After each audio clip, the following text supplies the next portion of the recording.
Do you know that 43.5% of high school graduates fall into depression? Why? Because of pressure from family and friends. Today is another exciting moment to discuss about the issues affecting the lives of teenagers. Welcome to another special edition of Purple Teens. I am your host, Olale Benishola, also known as Area Teacher. I'll be having with me here two intelligent speakers who are willing to trash out the topics with me. Stay tuned as we move on.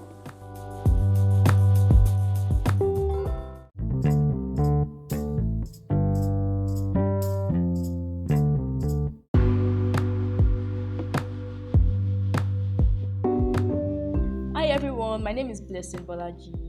I'm a mass communication student of Pan Atlantic University.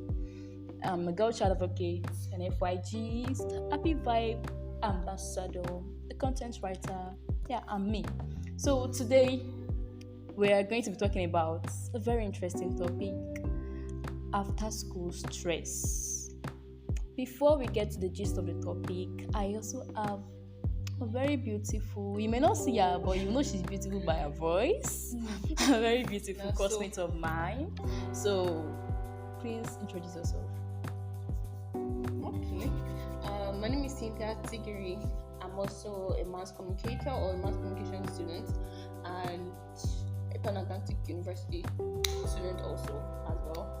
And I am not all those things Blessing says she is, but me, I am me.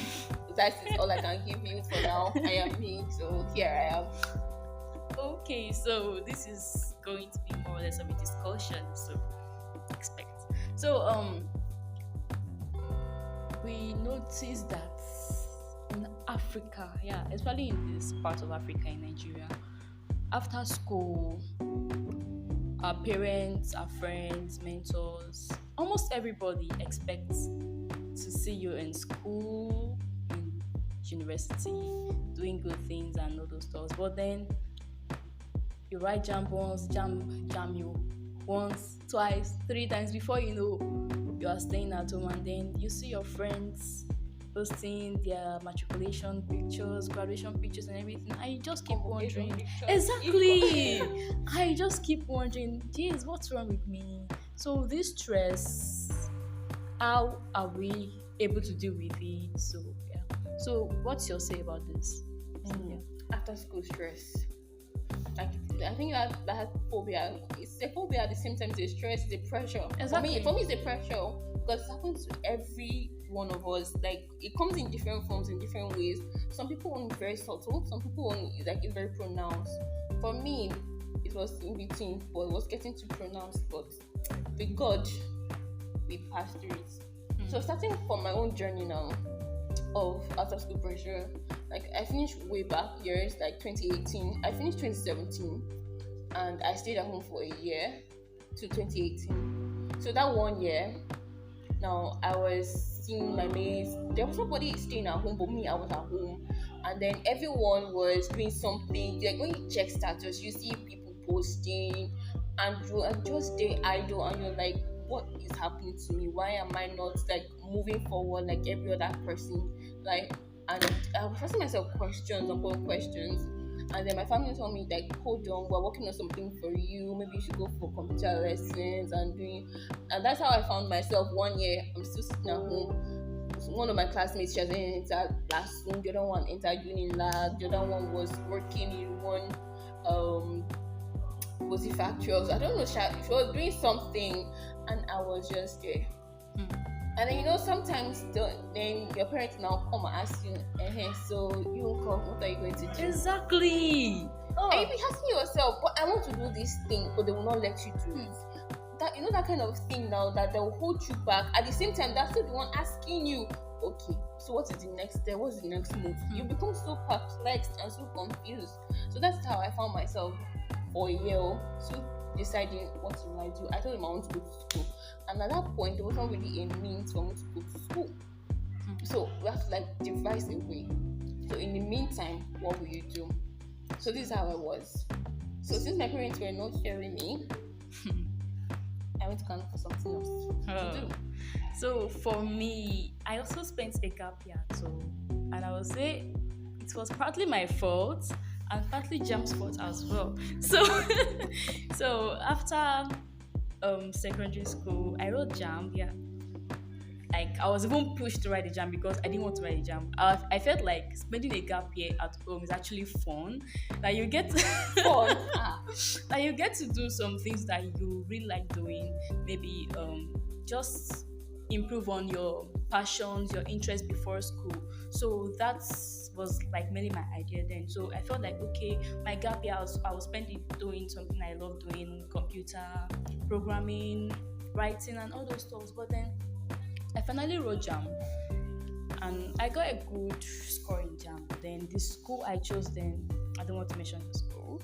So the school I chose then, I could not gain admission because yeah, I don't know, but maybe fate. I would say fate. Yeah.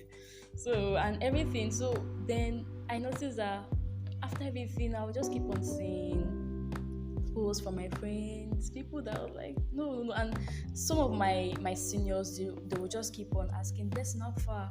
Are you in school?" Even teachers. Exactly. They would just call you and they'll be like, "So what are you studying now?" They will never even ask whether you're in school. The next is, "What are you studying now? What level are you?" And I'll be like, okay. Next thing you not hear. I'm in SS4. Next thing you not hear, like one of your classmates is so you know now all those ones that Exactly. made it, don't be using that one to pressurize you, you know, to it's very annoying. So I don't know. So the what you're going to be talking about now is how were we able to cope with this stress? They were a lot small. I can't even say it all. They were a lot small. So how were we able to cope with this stress? Cynthia, you go first.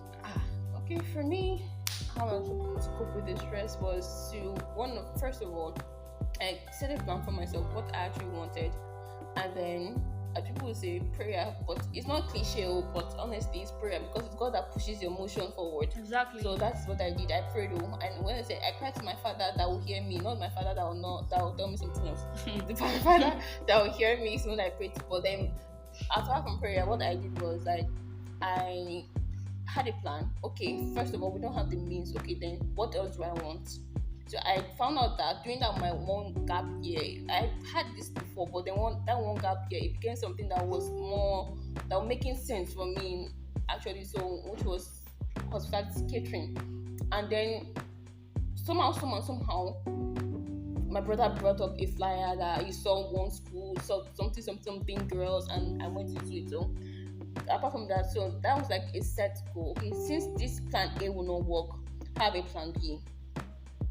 That what happened. So I had a plan B, and during my years of plan B, I was working towards plan A. It's not like plan A died. No, it was still alive, but it was just not happening at that moment. So even if something is not happening for you at this moment, have a plan B. Let's say work in a way that is working with your parents at the same time is working for you. I don't know if you get what I'm saying, Sha, but that's what I mean. So pray, have a set goal, a set motion for yourself, and try to achieve that. Forget about what other people are posting. See, everything, social media, we fake to make it. So that is it. Everybody you're seeing that they're hashtagging and they just want to be in a limelight to pressurize. See, focus on what is important to you. That's like the main thing. Focus on the main thing, what you want to achieve, what you want. Look at the future, don't look at now. You hear that a lot, you think it's a common saying, but it's the truth coming from me, your fellow teenagers, youths, whatever you call me, I'm your fellow, but shall take it from me because I've also passed through this pressure. So, like, I had that set goal in mind, and this is what I want to achieve. And yes, most people around me, let me say family members, were not up for it. But when they saw that, okay, this is what this girl wanted, they went for it. They all agreed for it and went. Okay.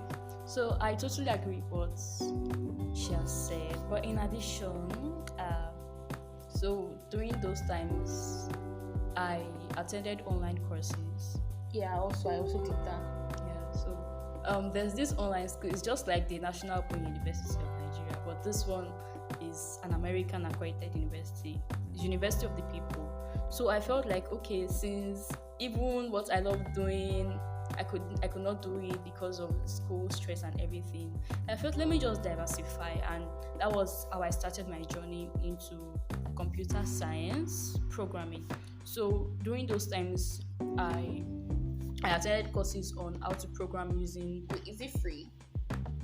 No, I applied for scholarship. So Because if you can't get it for scholarship, another way you can try online courses. exactly. So there are chip some in. free courses. It's LinkedIn. You can have a LinkedIn app and you Yeah, enroll, yeah. and you also get classes through LinkedIn, because that was the platform I use. I use LinkedIn to do online courses, and they were very educative and time consuming, because you really have to focus to Yeah. get into the classes. So it's more like a real school. So just like an introduction into what you are going to what you are going to experience even in the tertiary institution. So those courses really helped me. And I know you may wonder what programming has to do with mass communication, but it really has a great thing to do with mass communication, because I've been able to use the system very well. I also learned more about desktop publishing. I've been able to use Microsoft Excel, PowerPoint, Microsoft Word, and everything, and it's actually very nice for me. So if you are a graduate from high school and then you are still staying at home, it's not like everything is down for you. Everything is not down for you. For every disappointment, there is a blessing. Amen. Yes. So I hope you enjoyed this. So that's our own point of view from the whole. So really, you getting whatever knowledge you get from online classes is no loss, because if you don't use it now, trust me, later on in the future it's going to come in benefits. I've heard friends that they learned one skill one time and then it wasn't making sense at that time, but then later in the future they saw the opportunity and they used it and even fetched them money. I'm telling you. So no knowledge is lost. I learned customer service through LinkedIn and whatnot, and through my hospitality years it helps me, because hospitality, you're dealing with people and how to attend to people. So it's helped me structure the way, like when I see a visitor, the way I'll respond, it will be different, be more polite. So even if you're good in listening to people, that one will also give you like an additional way to make it better, because some people you can talk but you cannot talk properly. But That's that one true. will help you to sharpen those rough edges, make it really nice. No knowledge is lost, honestly. So whatever time you have, use it wisely. And see, let nobody pressurize you, especially you. Sometimes your mind can pressurize you, but Yeah, don't that's fall true. into that temptation, really. And make yourself useful to yourself, to your family, and to everyone. Like that. Those are the words I have for you, honestly, for today. Okay, so that was I would say a very great discussion with you, Cynthia. Thank you very much. So till the next episode. Bye.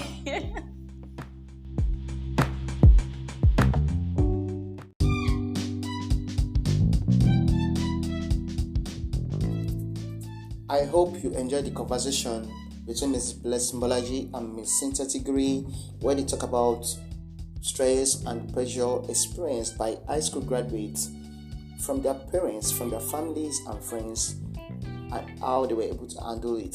So, if you have, as attentive audience, if you have any further questions concerning this particular topic, you can send us a mail by gbnsla@gmail.com, gbnsla@gmail.com. We have another exciting topic to discuss come next episode. As usual, I am still your host, Olawale Benishola, also known as Area Teacher. Catch you next week Friday on Purple Things. See ya.